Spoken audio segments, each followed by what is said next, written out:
অসমৰ মুখ্যমন্ত্ৰী ডাঙৰীয়াও সংবাদ মেলত সম্বোধন কৰিছে। সম্বোধন কৰোঁতে প্ৰথমে ক'লে যে শ্যাম কানু মহন্ত বুলি কোৱা যিগৰাকী ব্যক্তি সেইগৰাকী ব্যক্তিৰ নাম তালিকাত তেওঁৰ নাম হেনো নাই, 14 গৰাকী ব্যক্তি।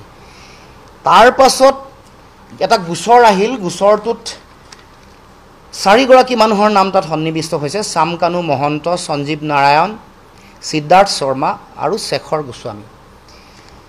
এতিয়া আমাৰ প্ৰশ্ন যে মৃত্যু হোৱা 5টা দিন আৰু জুবিন গাৰ্গ ডাঙৰীয়া অসমলৈ আহি পোৱাৰ 4টা দিন সম্পূৰ্ণ হৈছে। এই 5টা দিন সম্পূৰ্ণ হ'ল বা 4টা দিন যোৱাৰ পাছত যিসকল মানুহৰ নাম আহিছে, যিসকল তালৈ গৈছে, তেওঁলোকবোৰ মুকলি আকাশৰ তলত ঘূৰি ফুৰিছে। তেওঁলোকবোৰে আহি সংবাদমেল সম্বোধন কৰিছে।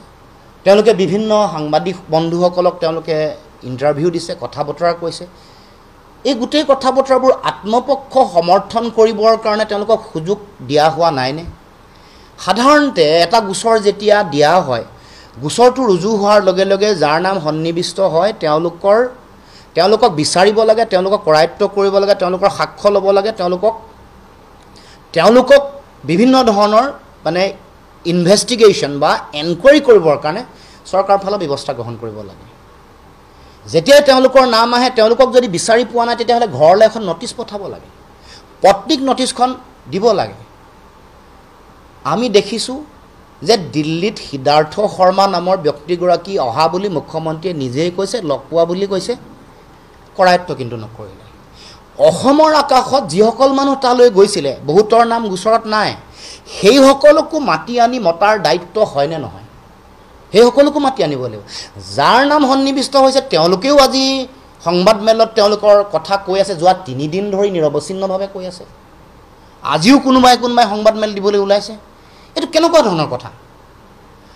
তাৰমানে মুখ্যমন্ত্ৰীৰ লগত ঘনিষ্ঠ সম্পৰ্ক থকাৰ সুবাদতে মুখ্যমন্ত্ৰীৰ নিকট, মুখ্যমন্ত্ৰীৰ ঘনিষ্ঠ আৰু মুখ্যমন্ত্ৰীৰ পাকঘৰৰ মানুহ হোৱাৰ কাৰণেই এইসকল ব্যক্তি হাৰি গৈছে নেকি, এই প্ৰশ্ন আমি উত্থাপন কৰিব খুজিছোঁ। এইটো আমি জানিব খুজিছোঁ, অসমৰ ৰাইজে জানিব খুজিছে। এই 4 দিন বা 3 দিন বা এই 5 দিন কিয় বিলম্ব কৰা হৈছে? ইয়াৰ কাৰণ কি? আৰু তেওঁলোকক কিয় কৰায়ত্ব কৰা হোৱা নাই? তেওঁলোকক কিয় চক জানিব, এইটো সকলোৱে জানে, আপোনালোকেও আইন জানে, আমিও জানো। যেতিয়াই কাৰোবাৰ বিৰুদ্ধে অভিযোগ আহে, অপৰাধী বুলিতো এতিয়াও হোৱা নাই, কিন্তু অভিযোগ যিহেতু আহিছে, সকলো ৰাইজৰ সন্দেহ আছে, তেওঁলোকক ধৰিব লাগে। যেতিয়াই সময় পাব, সুযোগ পাব, তেতিয়াই সাক্ষ্য লুকুৱাব, তথ্য প্ৰমাণ লুকুৱাব, কথা সলনি কৰিবলৈ সময় পাব, ন্যায়াধীশৰ লগত আলোচনা কৰিবলৈ সুযোগ পাব। আৰু মুখ্যমন্ত্ৰীয়ে যিটো কথা দিল্লীৰ পৰা আহি অসমত আহি কৈছে যে তেওঁ ঘৰৰ পৰিয়ালৰ মানুহৰ পৰা কোৱাৰ কাৰণেই নধৰিলোঁ, এইটো কেতিয়াও আইনৰ দৃষ্টিভংগীৰে কেতিয়াও উচিত হোৱা নাই, উপযুক্ত হোৱা নাই। এইটো ন্যায়িকভাৱে এটা অক্ষমনীয় কথা এটা মুখ্যমন্ত্ৰীয়ে কৈছে।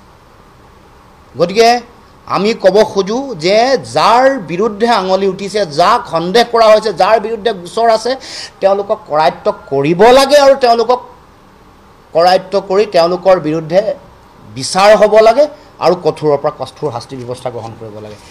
অসমৰ মাজৰ পৰা চক আমাৰ প্ৰাণ, অসমৰ জনগণৰ হৃদস্পন্দন, আমাৰ আৱেগ, আমাৰ স্বাভিমান, জাতীয় জীৱনৰ অপূৰণীয় ক্ষতি কৰি যোৱা এটা বিশাল শূন্যতা সৃষ্টি কৰা আমি আজি কৈছোঁ আপোনালোকৰ আগত, আমি কওঁ যে জুবিন গাৰ্গ এটা পুণ্যাত্মা।